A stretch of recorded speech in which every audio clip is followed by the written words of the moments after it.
Well, sometimes things don't go as they should, so we have to repeat.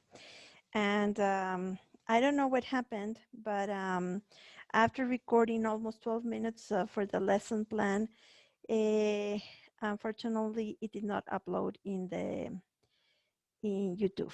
It says that there is a mistake or there is something going on, so it did not upload. So I have to redo it again. So here we are again with patience and with uh, with a lot of passion for teaching. That is the truth to say. I am going to share with you my planning number 3, which is about grammar. Inside the school, we do not only teach subjects through English, but we also teach grammar. We do teach oral language, phonics, and different things according to the level. So for high school, for the young adults, we do teach grammar. So I am going to go ahead and share the screen with you. Here we are.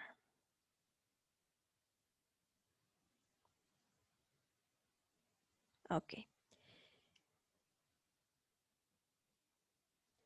As you can see here, I have chosen plan number 3, which is about grammar. And through this plan, I am going to teach about the difference between the simple past and the present perfect.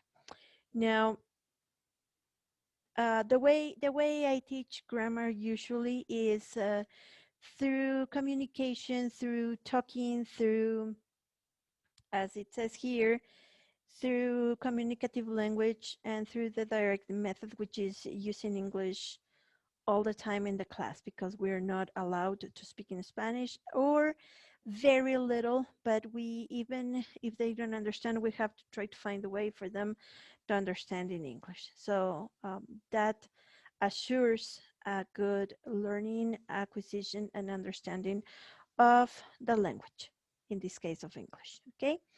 Um, I do have my objectives for the 4 skills.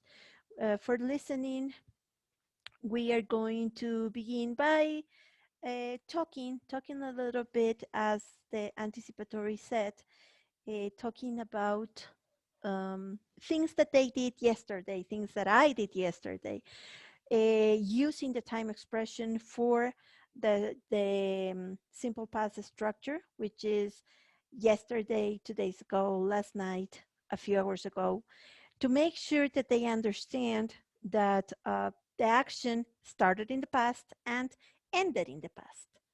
And then as a contrast, I am going to ask my students about things like, for example, to remember the first time they went to eat a hamburger at McDonald's, or here in Quito, there's a very well-known hamburger place that it's called Rusty that young people like a lot. So probably they will tell me for sure that they do not remember when was the first time that they went.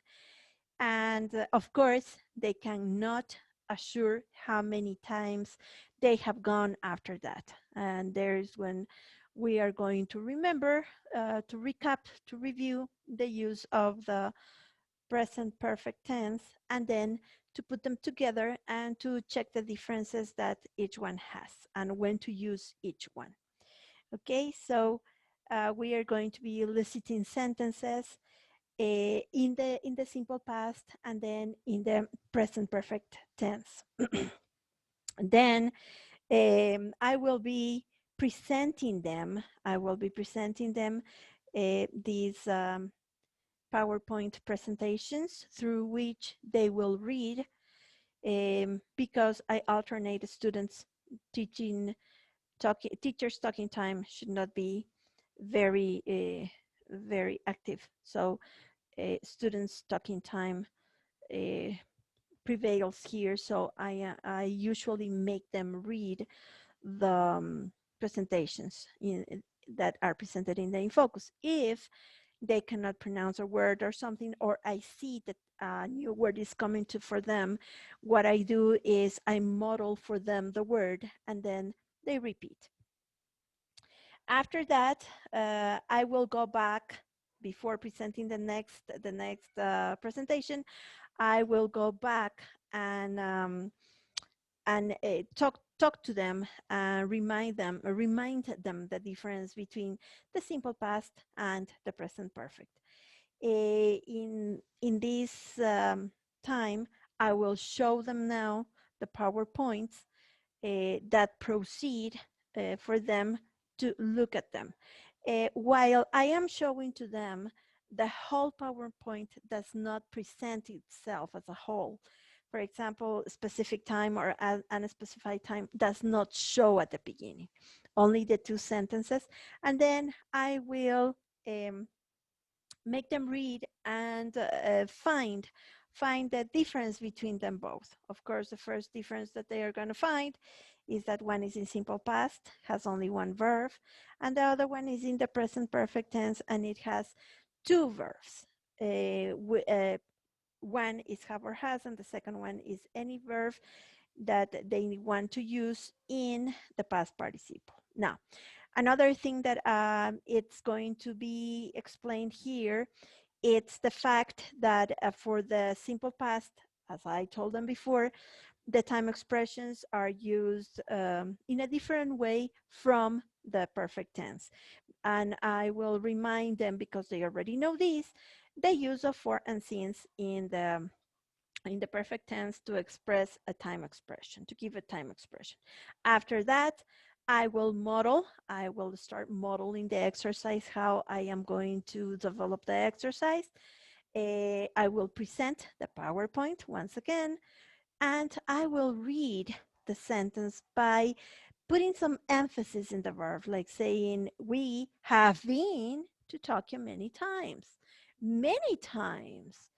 Is that specified or unspecified time? So I will take them to focus and to tell me if it's a specific or not. Of course, they will find out that it's unspecified, and for such, they will um, make the prediction of being the sentence in the present perfect tense. We will do some exercises, and then that as a guided practice, and then as an independent practice and an assessment at the same time. I will give them a worksheet for them to work in class to do this exercise, in which they have to complete with the simple past or with the present perfect of the verb, according and depending to reading the whole sentence and finding out if it's specific or not. Then at the end, when the assessment comes, we will check, and at that time, when we are checking, we will also be giving them feedback um, as the as the closing review and follow up. They will receive, as we check the answers, if there is something wrong, I will check and make sure to find out why they did not understand or why they got confused or something. So we can, I can give them feedback and make a follow up at the end. These grammar classes are usually they are fun because they are very interactive. The purpose of the class is for them to learn the use of the structure of the different structures, because it is important for them to know how to communicate better, since they have to speak English all the time in the school, inside classes and with the teachers. So they have to send their messages in such a way that the receiver will not only perceive what the sender is trying to say, but get get the whole idea and get the correct idea of what the person is trying to say. For such, we teach them the different kinds of structures, and we give them the opportunity to use a broad way of vocabulary and a structure in English for them to communicate. I want to thank you very much. I hope this video does upload because this is the second time I am repeating this video. Thank you very much for your attention and see you in video number 3.